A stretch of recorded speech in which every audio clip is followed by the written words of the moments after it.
Good evening and welcome to the Paro Show. I am Joshi Radin, I'm your host, and I am delighted that we have Professor Bethany Barratt with us tonight. Thank you. It's good to be here. Thank you for coming. I'm so glad that it works in the midst of all the seasonal craziness. Yeah, it's crazy for everybody, but I think especially for academics, it's just a special kind of crazy. Yeah. And tell me or tell our audience rather, where were you prior to coming on to CanTV? So I volunteer at Willowbrook Wildlife Center in Glen Ellen. So I was, dealing with a variety of animals that, didn't want the help that we were giving them. So it's a nice break from academia for sure. Is that like students do peregrine falcons and raptors? Is there any analogy to students? No, at all. I mean, they're both unpredictable and constantly surprising you. So that's really awesome. Yeah. Well, I'm delighted to have you with us. I should let people know that Bethany, I met Bethany through Paro. She has volunteered and predated my involvement with Paro. And I thought that it would be a wonderful opportunity to speak with Bethany about some of sort of the ideas that are foundational and critical for a framework for understanding what environmental justice means. First I'm going to just give you a little bit about her bio, and then we'll get into some conversations about environmental justice and your experience in Chicago. Awesome. So I'm going to cheat because I am. So Dr. Barratt earned her PhD from the University of California in 2002.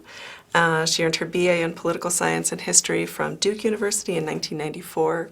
She's also the director of the Joseph Lowndy. Mm-hmm. The Joseph Lowndy Human Rights Project, and she has conducted archival and field research on multiple continents. Her research these days is focused on, and correct me if I'm wrong, but environmental justice, issues related to the aging population and the elderly, politics. Yeah. Which element? Yeah. Yeah, I mean, basically kind of the intersection between kind of different areas of human rights, I would say. And I think one of the most important of those is environmental justice, because it really underpins like almost all other aspects of human rights, which is kind of how I got to it. So. Yes, I'm curious. I'd love to know how you got into how you came to focus on environmental justice issues, and then I know you've been teaching on this in Chicago for many years, and I thought we could maybe go over some of your favorite Chicago environmental justice sites. Right. And that's always, it's a weird way to put it, right? We always talk about the best places to study environmental injustice. That means that some really bad stuff has gone down. It just is part of my dark humor. No, I know. No, I'm a human rights scholar, so I'm right there with you, sister. My dissertation and my first book were on sort of human rights and development. So kind of when do wealthy states take human rights into account when they're giving out foreign development assistance? Kind of trying to right the wrongs of colonialism. Do they actually end up furthering human rights, or did they kind of just end up recreating some of the injustices that they helped create in the first place? And the more that I studied human rights, my second couple of books were also in the general human rights area. And the more that I focused on kind of getting to the heart of why human rights crises occur, the more that I realized that almost all of them have resource scarcity, resource deprivation, resource maldistribution at their heart. And so fundamentally, almost all human rights challenges either are environmental challenges or have some environmental element to them. And then kind of moreover, if we don't figure out how to make the planet a more livable place, then a lot of the big questions that we study in political science or policy studies, war and peace and trade and kind of how to make the world a slightly better place. Like none of those really matter if we don't have a planet that's just basically livable, right? So it's something that fundamentally brings us all together. And I kind of grew up being a bit of an environmentalist because of just my upbringing and my parents and spending a lot of time outdoors. But to me, also the place that kind of human rights and environmentalism came together was environmental justice. Although obviously environmental justice is really different from environmentalism generally. That was a question I wanted to ask you. Yeah. In terms of keeping to our definitions and history, define environmental justice as opposed in contrast to environmentalism, and sort of as a field, when did environmental justice become its own field? Sure. Yeah, so I guess like the most important difference is that environmental justice is clearly somewhat anthropocentric, right? Like it's got people at the center of the picture, right? Kind of how do people benefit equally from all that the environment has, the natural environment has to offer us, and how do people get unduly burdened by the challenges of environmental degradation, right? So obviously those are environmental questions, but where environmental justice is specific unto itself, is looking at the way that people are impacted. Whereas environmental studies more generally might be a bit more about, it's obviously a huge field, right? But, it could just be looking at the quality of the environment generally, or like what are the sources of environmental degradation and what's the interaction between, say, land use practices and water scarcity, or kind of what's the impact of pollution on various species, or climate change.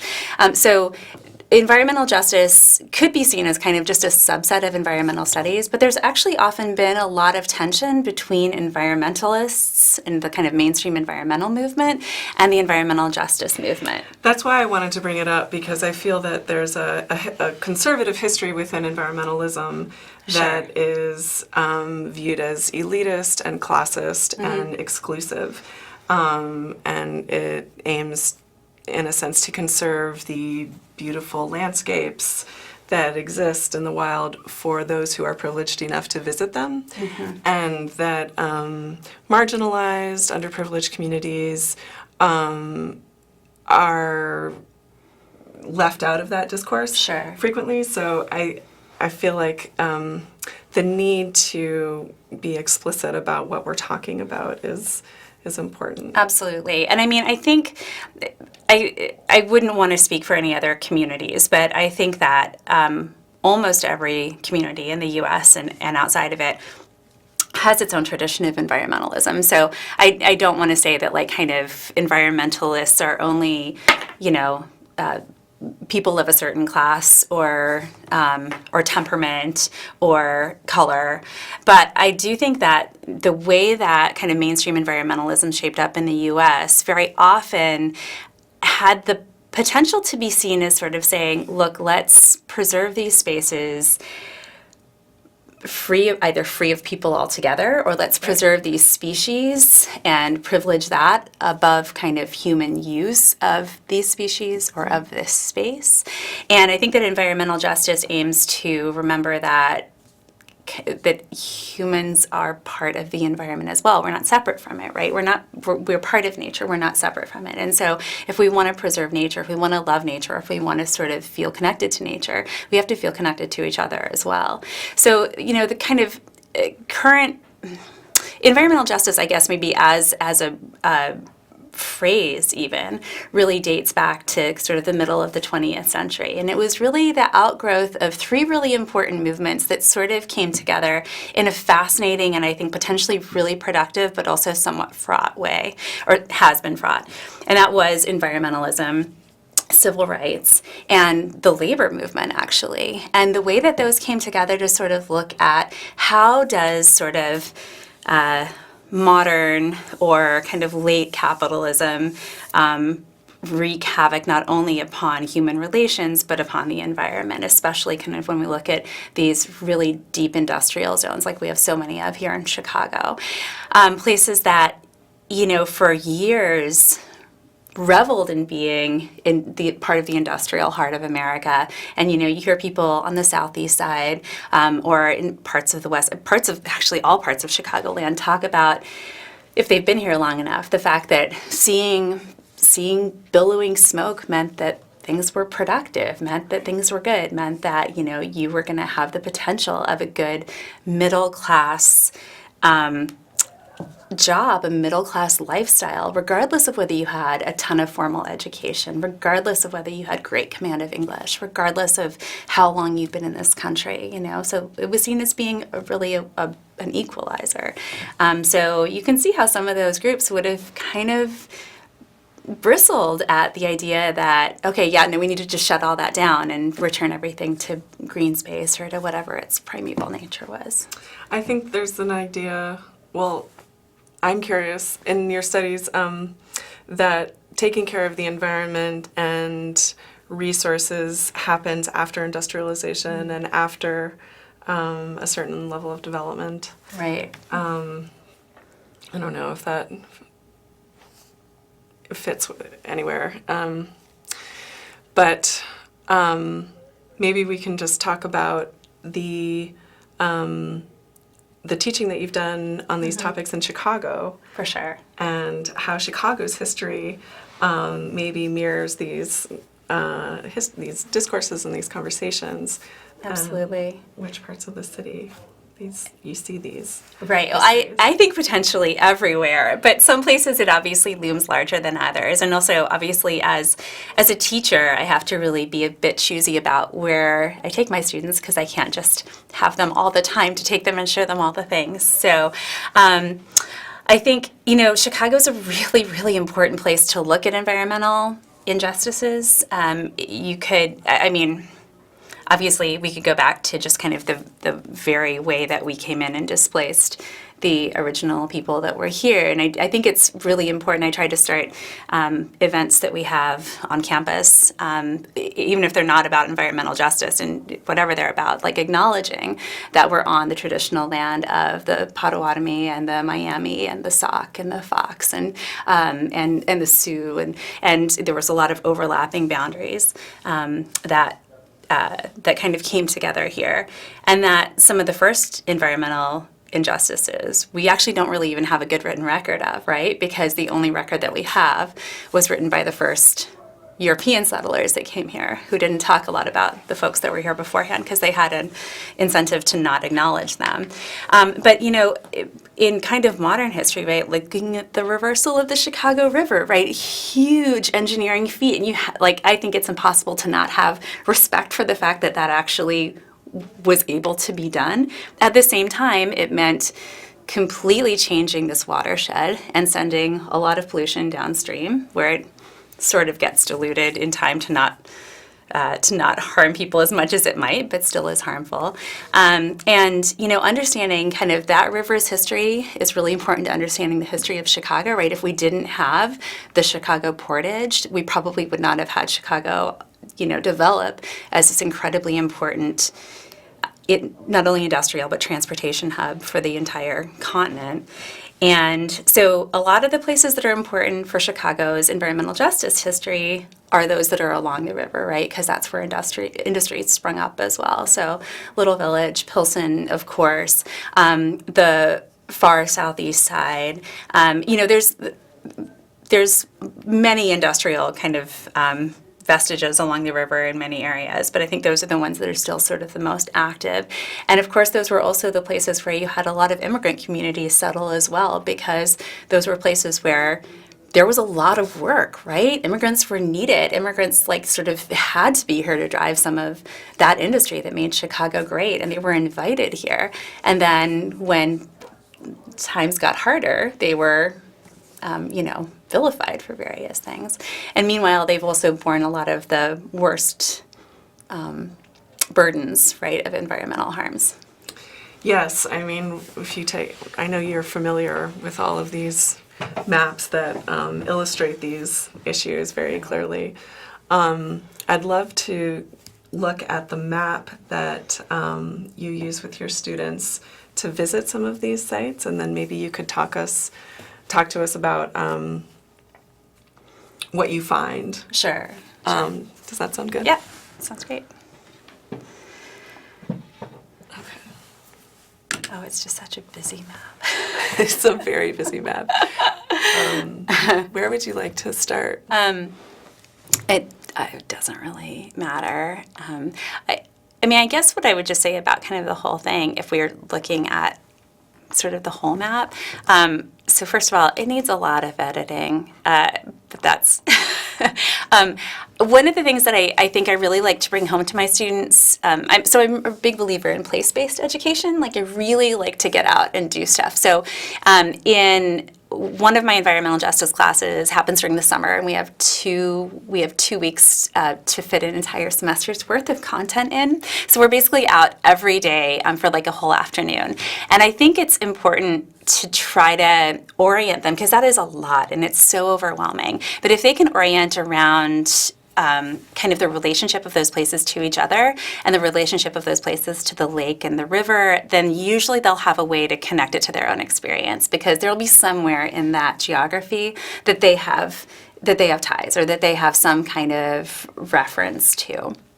So usually the first day we usually just like go out to the beach that's like the 12th Avenue beach that's near Roosevelt, because you can see Northerly Island there, you can see all up and down the lakefront, you can start to kind of understand sort of how things developed here and why. And then the next day we'll go out on the river, and we'll talk a lot about kind of the use of the river, the importance of the river. We'll take the water taxi, which I highly recommend for anybody. It's really fun. It's a great way. I know, it's great. It's really cheap. Park.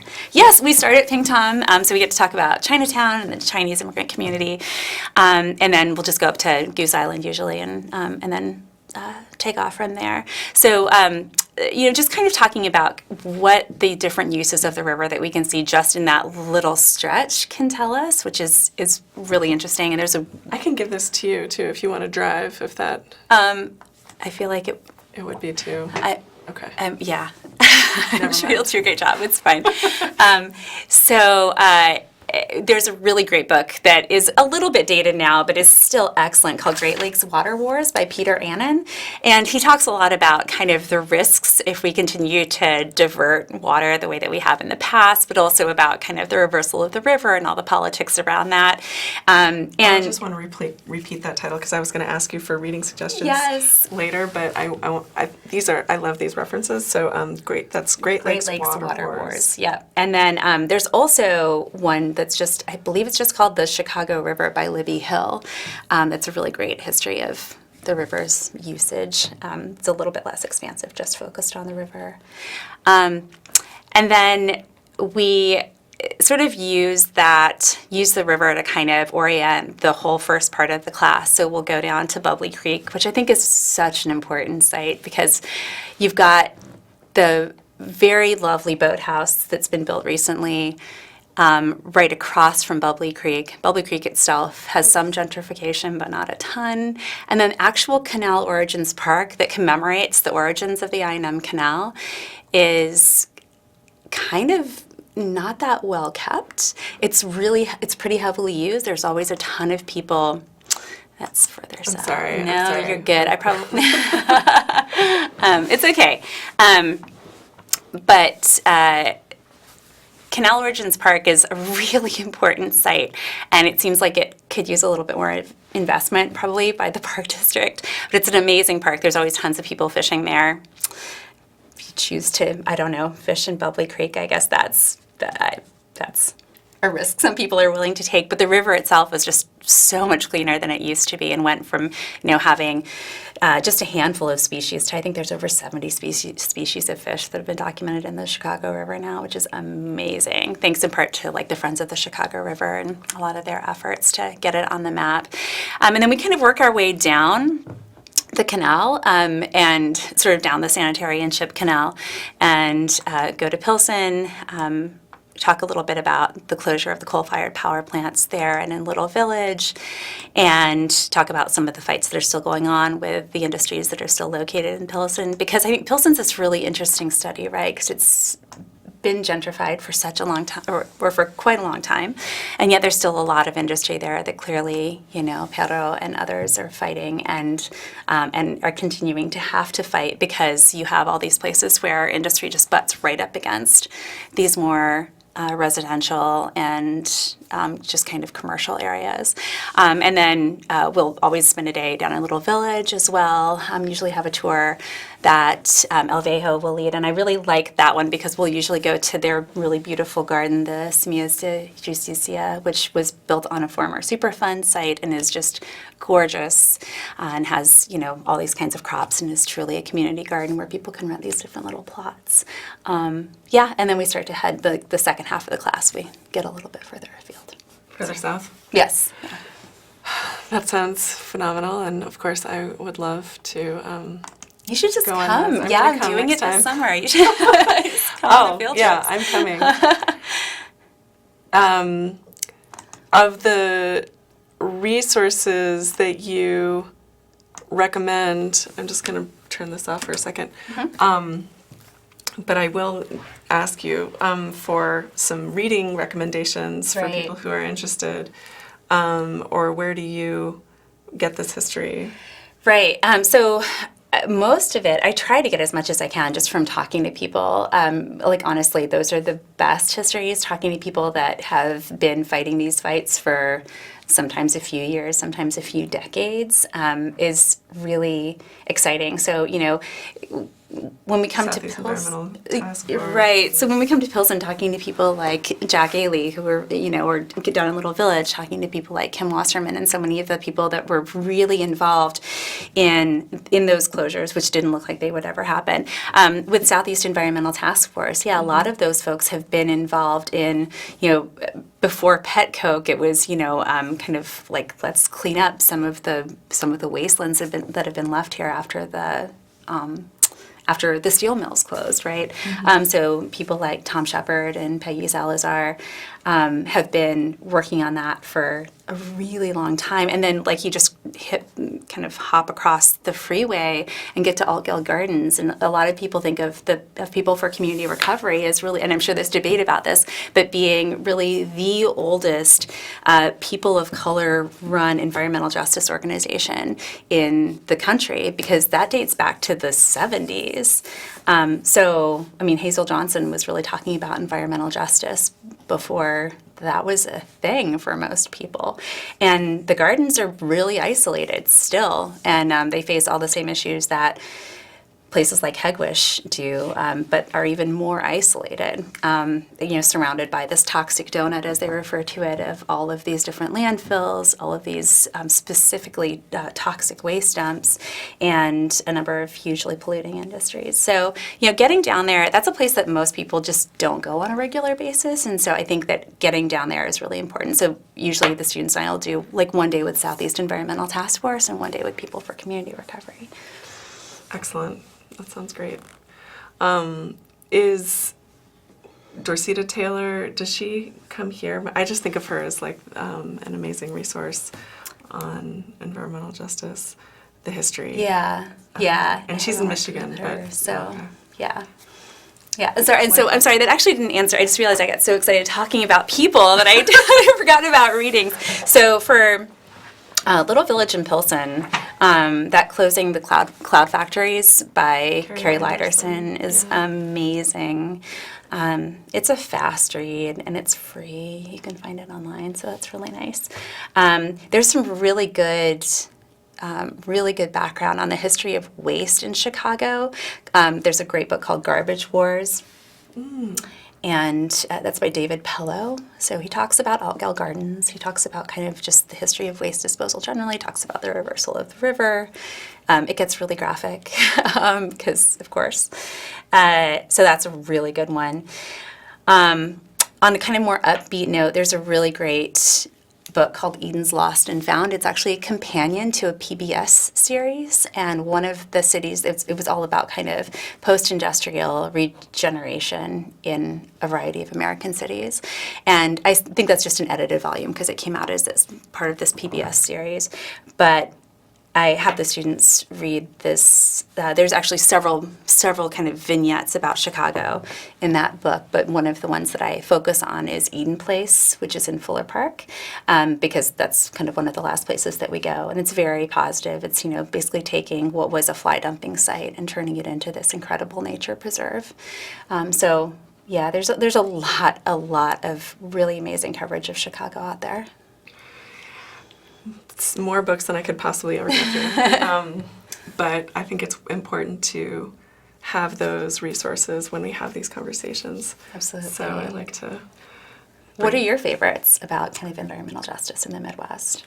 Well, it's funny, I came here for graduate work in the arts, and I was thinking about these issues on a very difficult, or sorry, not difficult, but a very high level, theoretical level. Right. So Rob Nixon, Dorceta Taylor, and then a lot of post-humanist theorists who are not addressing local issues. They're addressing more philosophical propositions, I would say. Right. I'm getting a notice that we need to wrap up. Oh my gosh, so that went it's so already fast. been a whole show. I'm going to put our information up here so that if people would like to get in touch with us, you can reach Barro at www.pilsenbarro.org or email us at info@pilsenbarro.org, and our phone number is up there as well, 312-854-9247. And oh wait, I never put that up there. There, I'm going to leave it there. Bethany, thank you so much for coming on the show. Thank you so much for having me. By the next time I have you on, I'll learn how to use the buttons. Oh, I had a joke for you. Because you were coming from working with these birds. What do nuclear physicist penguins eat for snacks? I feel like I should be able to guess that, but my brain is very squishy right now. Fission chips. Oh my God. That's so awesome. That's our show. Love it. I'll have more of these for That you was next great. time. Love it. Thank Oh my you. God, that went so fast. Wow.